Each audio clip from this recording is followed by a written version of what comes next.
Ale to było żałosne, wiem.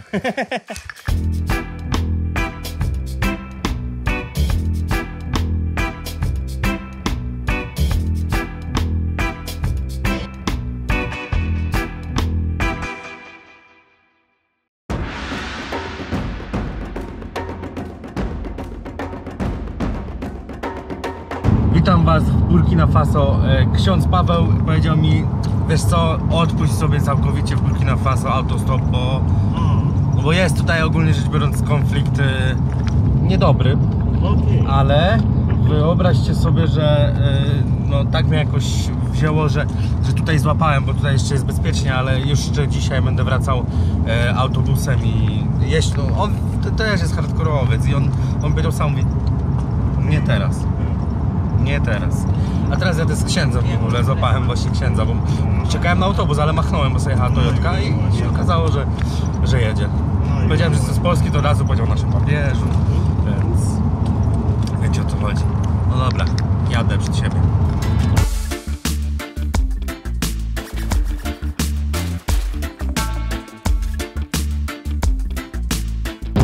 Ogólnie rzecz biorąc, musicie sobie zdawać z jednej rzeczy sprawę. Burkina Faso było bardzo nastawione na turystykę. Dalej jest. Że niestety kraj ten aktualnie boryka się z ogromnymi problemami ataków terrorystycznych, przez co i turyści zaczęli nie przyjeżdżać. Jak przyjeżdżają, to naprawdę w małych liczbach. I też dzieją się różne rzeczy. Oczywiście to północ kraju, a dokładnie to jakby przeciąć na pół, jak flagę Polski.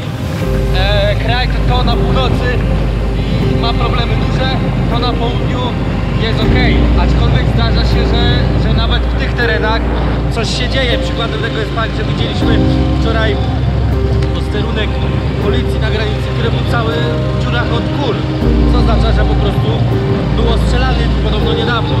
Właśnie na granicy troszeczkę się ostatnio działo. Poza tym kilka dni temu, chyba 3, zabito ponad 20 chrześcijan.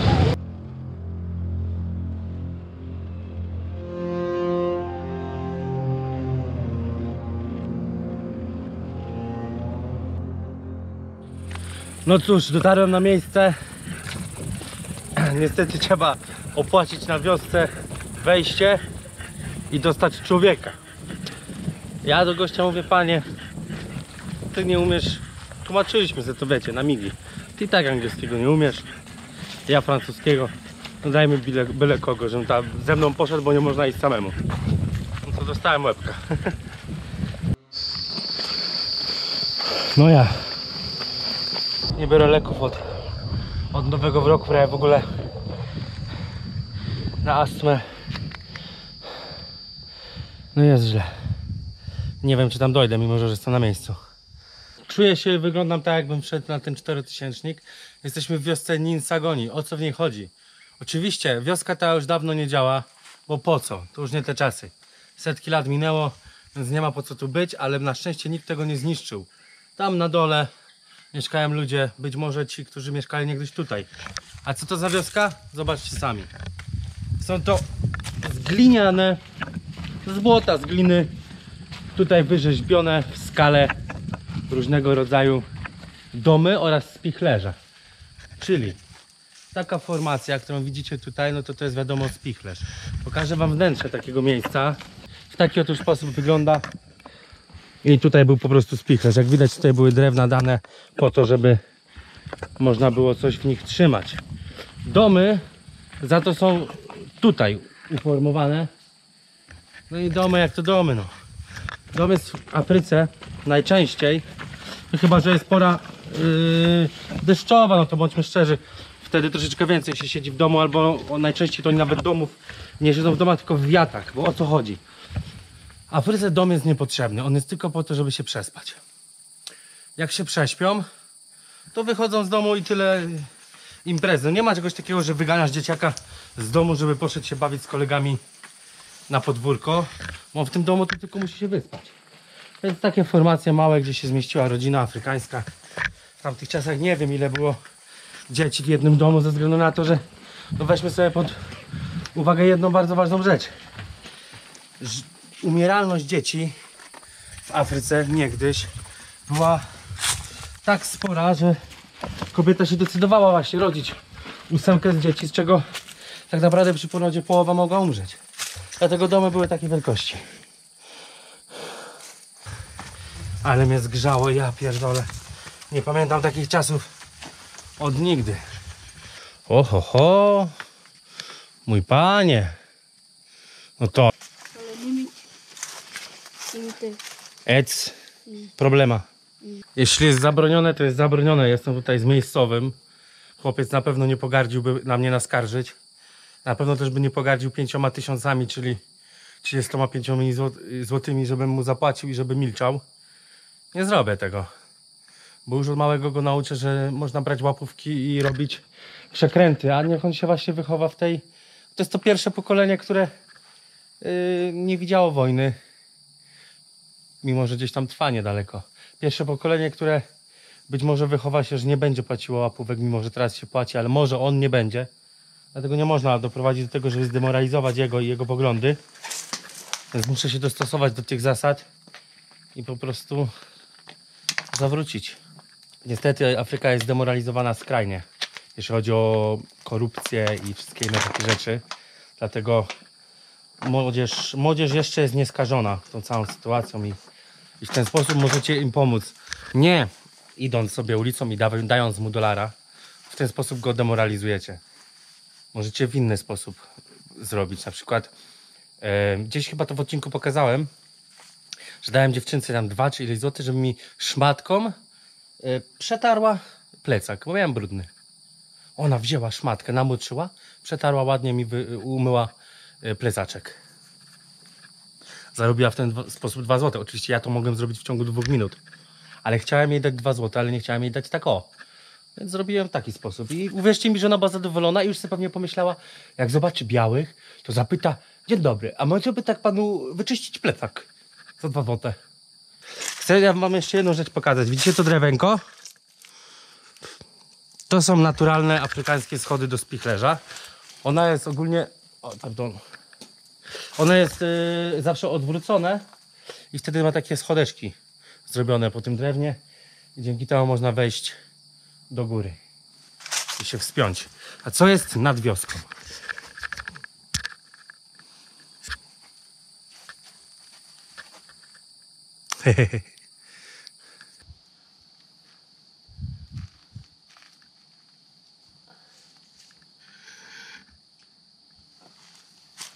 Ale to było żałosne, wiem. Co? Co? No, nie no. I czerwony sznurek. Pewnie ktoś z was by zabrał. Ja go nie zabiorę, bo on może coś symbolizować. Czerwone sznurki, odciotowanie i kuźwa inne czary. Ja się boję, tego nawet nie dotykam. A idź, tu! Kurwa mać. Pierdoleni szarlatani. I złapał ptaka. Będzie co zjeść. Kurwa! Jak można popierać, że tak mały chłopiec strzela procą w ptaki? On to w dupie, to jest jego kraj. Nie wiem w jakim celu, może piórka są potrzebne do czegoś. O kurwa! To żeby zabić zwierzę tylko dlatego, żeby mieć jego pióra? To jest Afryka. Są tereny na świecie, takie jak na przykład Mongolia, takie jak na przykład Mauretania, gdzie nic nie wyrośnie. I jedyne co mogą jeść to mięso. Muszą trzymać te zwierzęta, opiekować się nimi, a na koniec je zabić. Jesz to, co daje ci ziemia. A na takich terenach ziemia daje co? Daje mięso. Oczywiście chciałbym kupować kurczaka, który byłby trzymany w normalnych warunkach, najlepiej od gospodyni. Ale jeszcze mnie na to nie stać. A w przyszłości mnie będzie stać. Postanowiłem, że mnie będzie na to stać i tak będę robił. Ale nie sraj się, człowieku, o tym, jak ta jakaś aktoreczka popierdzielona na łeb, ona akurat jest niepełnosprawna umysłowo, Maja, czy jak jej tam jest, są za tym, żeby w Europie zakazać sprzedaż mięsa. Czyli zmusić ludzi do tego, żeby nie jedli mięsa. No popierdol. W momencie, kiedy w Polsce i w Europie dojdzie do zakazu sprzedaży mięsa, na przykład za 20 czy 30 lat, to wtedy zacznę jeść mięso. Każde. Nawet końskie. Teraz mało co jem mięsa, bo Kurczaka lubię. Mielone. A tak to nie za bardzo. Ale jak mnie do tego zmusicie, to będę żarł każde mięso. Każde niewyobrażalnie wyjątkowe mięso. Przestańcie być fanatykami. Każdy fanatyzm, czy to prawicowy, czy to lewicowy, czy to religijny, nie mówię tylko oczywiście o fanatyzmie muzułmańskim, ale również mówię o fanatyzmie chrześcijańskim. Czy to fanatyzm żywieniowy, wegetariański, feministyczny, kurwa, szowinistyczny, jakikolwiek, kurwa, nawet muzyczny fanatyzm jest zły. Kiedyś Jurek Owsiak powiedział ważne słowa, mimo że były i są krytykowane po dziś dzień. Rób ta co chce ta. Że ty z kolegą robisz ram pam pam, rób. Że dziewczyna żyje z 2 facetami naraz w jednym domu, rób, nie przeszkadza mi to. Kurwa, rób co chcesz, tylko nie krzywdź innych.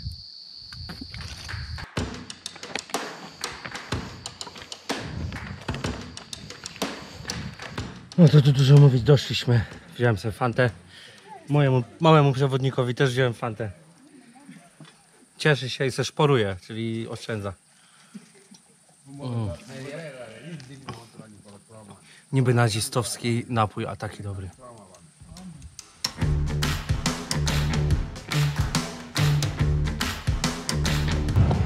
Witajcie, jesteśmy w Bobo Disso, coś tam.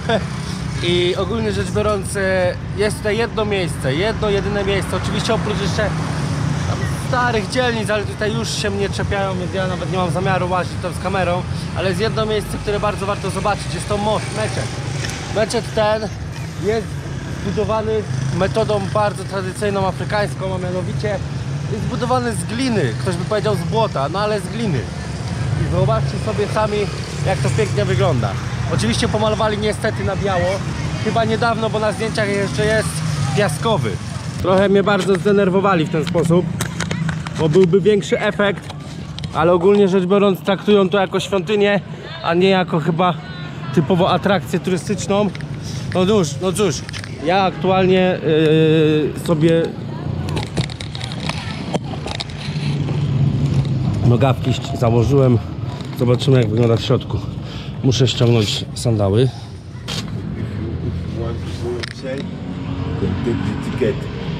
This is you are the office. no office. No, yeah, I know. If you want to see the office, come you see office. If you take ticket, it's possible for you to go inside. To jest nienormalne, kurwa. Przecież to jest. This is church. Kurwa jebana mać.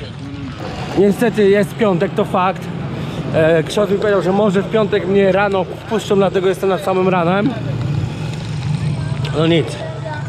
Ja już jestem poddenerwowany, ale zobaczcie sami, jaka piękna budowla. Czekajcie, bo ja już jestem zdenerwowany, ja już nawet nie chcę tego zwiedzać, bo już to jest wkurwie.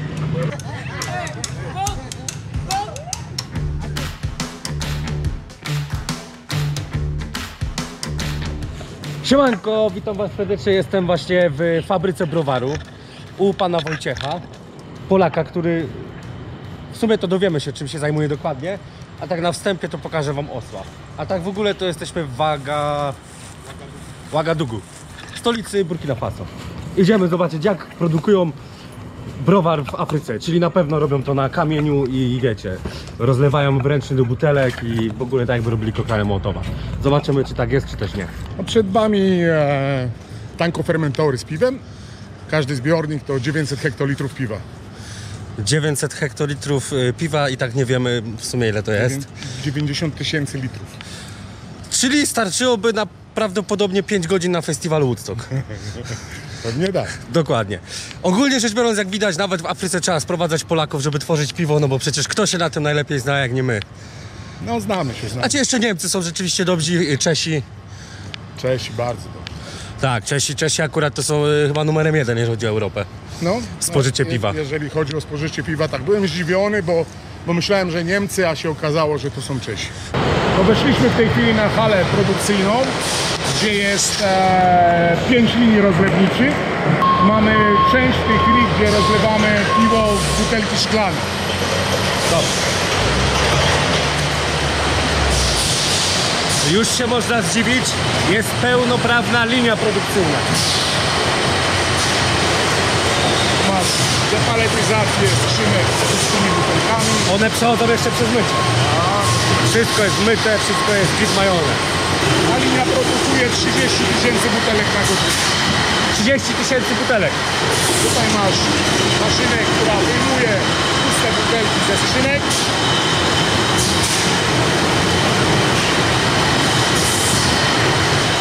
A tutaj po drugiej stronie maszyna, która wkłada już butelki nalane do skrzynek. Myjka, skrzynek.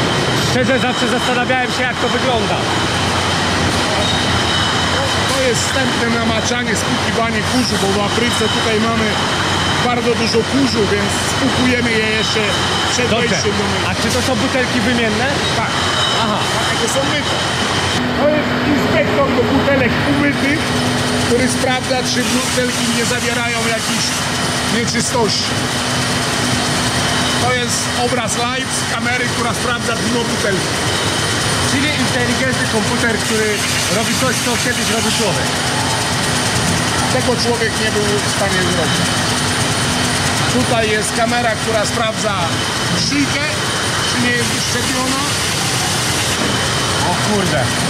A tutaj jest kamera, która sprawdza ścianę boczną w czasie rzeczywistym. I ona wszystko robi naraz. Tak. Każda butelka jest prześwietlana. Czyli delikatnie mówiąc, jak widzicie, jest pełna automatyka. Nasz Polak, pan Wojciech, jest tutaj odpowiedzialny za to, żeby po prostu ta linia funkcjonowała. To wielkie coś tutaj to pasteryzator. Aha. Butelki nalane wchodzą do tunelu, który w odpowiednim czasie podgrzewa piwo do 62 stopni, żeby je spasteryzować, żeby zabić mikroby zimą. Jeszcze raz, bo nie wiemy, ile jest w zbiornikach? $1 000 000. $1 000 000. Czyli pieniądze są w Afryce, tylko wpłynie. Tu masz urządzenie, które filtruje piwo po ważeniu. Tutaj mamy zbiorniki, w których piwo się waży. I z czego robione jest piwo? Słodu.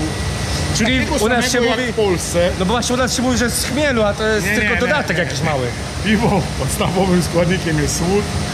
Do tego słodu są dodawane różne komponenty. Słód jest też mieszany częściowo, teraz coraz częściej jest mieszany z kukurydzą. A... To dobrze czy źle? Dobrze, Aha. dobrze. To nie jest nic złego. Heineken, największy potentat w produkcji piwa, robi głównie piwo z kukurydzy. Polecam wam serdecznie produkcję swojego piwa metodą domową, ze względu na to, że jest to w Polsce legalne. Jeśli produkujesz to oczywiście na swój własny użytek, czyli jak ty robisz, to żonie nie możesz dać, bo to już jest osoba niezwiązana z tym browarem, ale polecam wam takie coś robić, produkować co najlepsze. Dzisiaj w internecie możecie bez problemu znaleźć sprzęt profesjonalny do małego, domowego tworzenia browaru. No i co najważniejsze, wszelkiego rodzaju zboże, słód i całą resztę, które jest potrzebne i wszelkie przepisy, więc polecam serdecznie. Ja wolę jednak produkować cytrynówkę. Wiecie, 40%. To są te zbiorniki fermentacyjne. A można tak sobie, znaczy nie można, ale jakby tak człowiek sobie wskoczył i sobie pływał i sobie tak trochę pił, to mu się coś się stanie? utopił, bo tam jest dwutlenek węgla i Aha. zagazowałbyś się. Czyli coś podobnego, Bardzo- jak się na przykład do szamba Mi wpadnie. się już zdarzyło raz, że usuwałem awarię, rozszczelnił się taki zbiornik i wszedłem na górę i no prawie straciłem przytomność. Mimo tego, że Nie byłem, będąc w środku. nie będąc w Wystarczy środku, uchylić... po prostu był wyciek, rozszczelnił się taki zawór bezpieczeństwa, który tam jest specjalnie założony, gdyby ciśnienie wzrosło za bardzo i ten zawór, ta membrana pękła i musieliśmy to szybko naprawić i tam się wydobywał z tego dwutlenek węgla w bardzo dużej ilości. To jest niebezpieczne. No, jesteś bardzo blisko niego i wdychasz. Czyli na przyszłość wiedzcie, że wpadnięcie do takiej beczki nie jest szczęściem, a raczej Śmiercią. śmiercią. Pewno. Ale szczęśliwą. Jeżeli śmierć Ale to- można uznać za szczęście, to tak. Wolałbym wpaść na przykład do browaru niż do szamba, No, jest to jakaś gdybym miał wybór. alternatywa. Ale ogólnie rzecz biorąc, omijajcie takie miejsca szerokim łukiem. Co wam tutaj dużo mówić, no fabryka jak widać jest imponująca, jest po prostu na poziomie, jak tutaj pan Wojciech powiedział, światowym. W żadnym stopniu afrykański browar na przykład taki tutaj produkowany nie odstaje od, powiedzmy, naszych fabryk, co oznacza, że nie możemy się z nich śmiać. Fakt faktem, nie wiem, czy właścicielem jest człowiek Europejczyk, czy no, życie jest przyjezdne, nie? Zresztą wszystko, co tutaj, przepraszam, nie może ktoś być oburzony, ale wszystko, co ma sens na tym kontynencie, to jest albo prowadzone przez Europejczyków, albo zauważyłem przynajmniej w zachodniej Afryce przez Libańczyków. Cokolwiek by nie było związane, co ma ręce i nogi, to zauważyłem, że no, na samej górze jest ktoś od nas. Nie będę tego komentował, no sam się domyśl, o co chodzi. Taka jest prawda. Taka jest prawda. Da się tutaj okiełznać miejscowych ludzi i dać im pracę dobrą, bo mają lepszą wypłatę niż gdzie indziej. No i jeśli się stara, to po prostu jakoś Może żyje. bardzo godnie żyć. Może godnie żyć. No nic. Pozdro wielkie z Ouagadougou. Ja tak nazywam, nie wiem, dziwna jest nazwa tego kraju. Ouagadougou. Ouagadougou. I co no? Nie wiem, czy wiecie, ale teraz będę jadł, bo tutaj żona pana Wojciecha zrobiła mielone karminadle i w ogóle polskie żarcie, więc ogólnie rzecz biorąc cieszę się bardzo. Zobaczcie, jakie piękne tutaj rzeczy mnie zastały. Kapusta kiszona z grzybami, mizeria, już nawet nie pamiętam jak smakuje, karminadle, ziemniaczki i kalafior. Więc ogólnie rzecz biorąc dzisiaj nie ma diety, dzisiaj jest wyżerka. Wielkie szczęście. Pani Asia tutaj zrobiła, więc po polsku, no. No cóż, znajduję się w Ouaga, w Burkina Faso i tak naprawdę dzisiaj mam wylot do Libanu. Lecę do Libanu zrobić coś, czego się większość nie spodziewała, ale dzięki temu, że uruchomiliśmy Patronite'a, wreszcie stać nas na to, żeby czasem realizować projekty, które no troszeczkę przekraczają nasz budżet, a mówiąc troszeczkę, to troszeczkę nie przesadzam wręcz. Dlaczego? No powiem wam szczerze, tydzień spędzony tam będzie kosztował tyle, co by kosztowało mnie miesiąc i to tak w fajnych warunkach w Tajlandii razem z lotami. Więc jest jak jest, ale właśnie po to założyliśmy Patronite'a, żeby to wszystko zrealizować. Przed chwilą wysłałem ostatnie kartki dla patronów. No i co? Idę 2 km umyć się, pozbierać psychicznie i z Afryki do Azji. Damy radę. Jest to miejsce, które mi już w ostatni dzień pokazuje, że nie lubią tutaj kamery, że jej nie akceptują i absolutnie się na nią nie zgadzają. Jeśli chodzi o bezpieczeństwo, to jeśli macie łeb na karku, jeśli nie robicie głupot, jeśli nie wychodzicie po nocy sami, to nic się nie powinno wydarzyć. Aczkolwiek spanie w namiocie gdzieś na przypale jest mało bezpieczne. Dlatego ja wybrałem niestety najtańsze, bo najtańsze, ale miejscówki, w których w jakimś stopniu miałem schronienie. Powiem wam szczerze, niedawno w poście o tym powiedziałem. W 2017 roku w Kambodży po raz drugi przeżyłem próbę gwałtu, bardzo bliską, że tak powiem, zrealizowania. I od tamtej pory po prostu coś we mnie pękło i nie potrafię tak jak kiedyś. Musicie mi to wybaczyć. Jeśli ktoś z was to przeżył albo chociaż ma pojęcie jak to jest, to sobie może zdawać sprawę, a to były 2 osobniki. No i udało mi się, kurwa. No. Udało mi się, dupy nie mam zruchanej, ale już psychika została skrzywiona, nie? No i tak po prostu raczej w takich miejscach, w których obawiam się ludzi, to szukam schronienia. Jestem zmęczony, chciałbym się uśmiechnąć i w ogóle opowiedzieć coś zajebistego, ale jestem zmęczony. Jestem zmęczony Afryką, jestem zmęczony Afryką Zachodnią, jestem zmęczony faktem, iż tutaj naprawdę bardzo ciężko się dogadać, gdyż nie znam języka francuskiego, ale to jest mój problem, nie ich akurat. Odpuszczam sobie Afrykę, jest 2020 rok i myślę, że na 2 lata. No, trochę by trzeba było jeszcze środkowej zjechać. No północną to może gdzieś w międzyczasie, ale to jest Afryka Arabska, to trochę inna bajka, co nie? A tak to kurde, Jestem wykończony. Dotarłem do celu. Oczywiście celem była Nigeria albo Benin. Wracam wcześniej. Jutro będę w Libanie. Pojutrze będę w Syrii. Oby tam było dużo lepiej. Ten wyjazd będzie na lotnisku. Dodatkowo tylko chcę dodać, że nie wiem czy wiecie, ale to jest mój ostatni tak długi wyjazd 5-miesięczny. Od teraz będę organizował 2 wyjazdy rocznie na 2 miesiące ze względu na moją psychikę. Przyznam się, ja muszę iść na terapię po powrocie. Więc muszę ogarnąć. Poza tym też jakoś życie prywatne ogarniać, więc 2 razy po 5 miesięcy myślę, że to będzie najlepsza opcja. No a teraz idę coś zjeść, bo to moja ostatnia okazja w Afryce. Jo.